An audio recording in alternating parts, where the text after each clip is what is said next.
Hi und willkommen zurück zu einem neuen Video von mir. Heute spreche ich über ein Thema, das viele von uns beschäftigt oder sollte ich sagen erleichtert. Braless oder der Oben-ohne-Trend, der in den letzten Jahren immer mehr Zuspruch findet. Das liegt einmal daran, weil es mehr Möglichkeiten gibt, im Homeoffice zu arbeiten. Arbeitgeber, die das anbieten, sogar bevorzugen. Remote Work wird immer beliebter und warum sollte man da nicht einfach mal den BH weglassen? Es ist sowieso viel bequemer.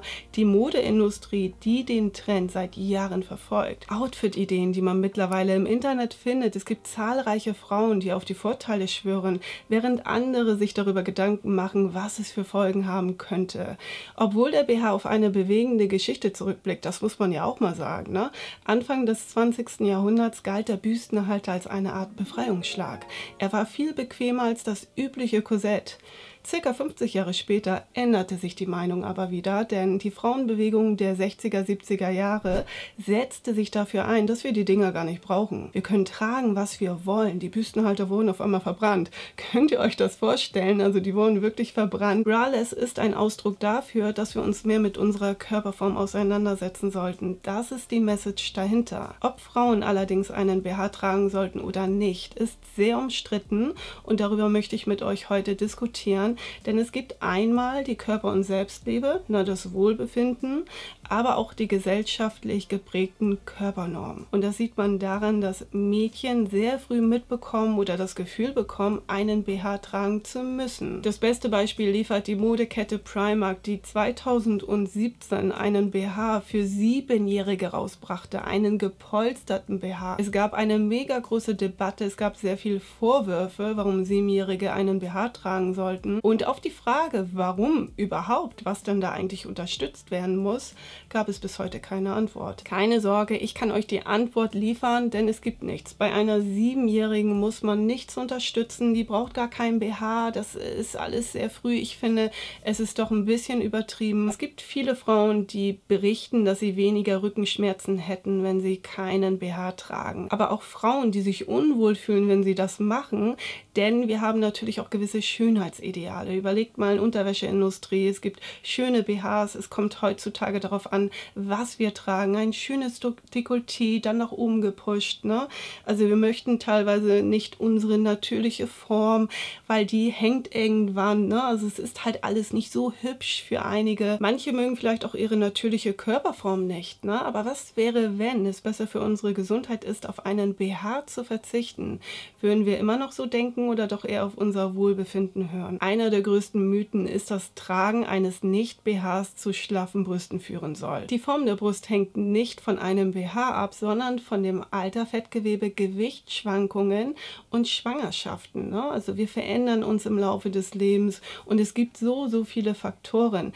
Also unsere Brüste werden weder straffer oder schlaffer, wenn wir einen oder keinen BH tragen. Aber natürlich gibt es auch Nachteile, wenn der BH zu eng ist oder zu klein. Das hatte ich selbst mal. Ich habe jahrelang eine falsche Größe getragen. Man muss da wirklich darauf achten, weil es schmerzt irgendwann. Es kann zu Hautirritationen führen. Von daher kann ich euch empfehlen, geht in ein Fachgeschäft, lasst es euch ausmessen. Ich trage gerne keinen BH. Ich habe auch sehr viele rückenfreie Kleidungsstücke, wo ich keinen BH trage. Und ich weiß, ich glaube vor 3 Jahren oder so, hat mich eine Frau mal darauf angesprochen und sie meinte, wow, ich sehe gerade, dass du keinen BH trägst.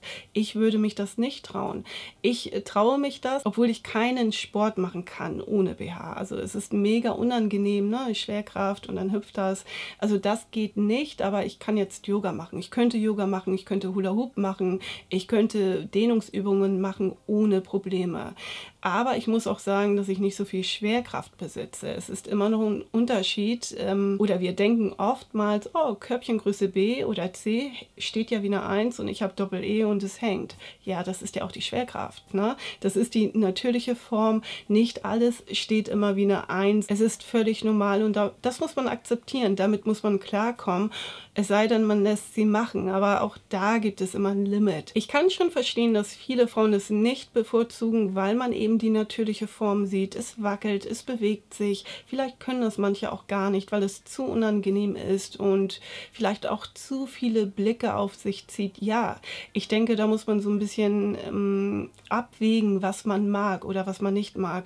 Ich meine, das kennt man ja schon beim Schwimmen, ne? Kaufst du dir jetzt einen gepolsterten Bikini oder nicht? Ja, gepolsterte Bikini, da bist du safe, dass man nichts sieht. Sobald der Bikini aber nicht gepolstert ist, kommst du aus dem Wasser und denkst, oh mein Gott, ja, ich muss mich dafür schämen. Eigentlich müssen wir uns dafür nicht schämen, weil es völlig normal ist. Aber wir haben oftmals diese Gedanken, es ist nicht okay.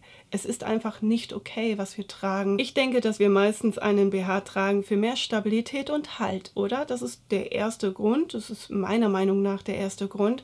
Aber muss es ständig sein? Muss man ständig einen BH tragen? Es gibt mittlerweile Studien, die behaupten, dass man so mehr Rückenschmerzen bekommt oder generell mehr Beschwerden. Aber auch Studien, die sagen, dass man weniger Bakterien ansammelt. Experten, die behaupten, es sei eigentlich nur ein soziales Konstrukt, denn eigentlich brauchen wir die Dinger gar nicht. In Wirklichkeit kann unser Körper sich alleine tragen. Aber auch Experten, die generell sagen, dass man BH-freie Tage haben soll. Laut einigen Studien ist es nicht bewiesen, dass BHs einen großen Einfluss auf die Festigkeit und Form haben. Ob es nun gesünder ist, einen oder keinen BH zu tragen oder sogar vom Vorteil, kann bis heute nicht richtig beantwortet werden. Und laut Forschung ist die Antwort vielleicht. Und ich glaube, da kommt es auf dich an oder da hängt es von der Person ab. Ich denke, dass du der Schlüssel bist. Jede Person ist anders und ja, nicht jede oder nicht jeder möchte einen BH tragen oder nicht jeder möchte ohne BH rumrennen. Ich bin aber der Meinung, dass man manchmal ja sich dafür nicht schämen sollte. Ne? Manchmal haben wir das Gefühl, es ist nicht okay, ohne BH rumzurennen, ne? Weil dann kommt jemand um die Ecke und sagt, oh, guck mal, die trägt ja keinen BH. Klar, weil das die natürliche Form ist. Die natürliche Form fällt anders. Aber ganz ehrlich, nur weil ich 2 Dinger vorne habe und keinen BH tragen will, muss ich mich schämen, weil es bequemer für mich ist oder weil ich mich besser fühle oder weil es doch ein Stück Freiheit ist, und das sehe ich nicht ein. Ich bin da etwas schmerzbefreiter, wenn ich ehrlich bin. Ich kann es aber auch verstehen, wenn du nicht so bist, wenn du vielleicht mehr Halt und mehr Festigkeit brauchst. Alles okay, jeder kann das tun und machen, was er möchte. Also du solltest dich glücklich fühlen oder du solltest dich wohlfühlen. Auch wenn ich jetzt sage, hey, es ist normal, es ist bequemer, es ist für mich einfach mehr Freiheit, gibt es Leute, die jetzt sagen, hey, nee, geht ja gar nicht. Du musst trotzdem ein bisschen aufpassen, nicht zu viel wackeln, ne? Also es darf nicht zu offensichtlich sein, auch wenn du ein T-Shirt anhast, ne? Es geht dann in diese Richtung. Und eigentlich ist das Thema dann doch nicht mehr normal oder nicht so normal. Aber lass es mich gerne mal in den Kommentaren wissen. Liebst du es ohne zu sein oder fühlst du dich sicherer mit? Ein sehr interessantes Thema, oder? Hinterlasst mir gerne mal Feedback. Und das war's. Ich bedanke mich fürs Einschalten und wünsche euch eine schöne Woche. Bleibt gesund und bis zum nächsten Mal. Tschüss.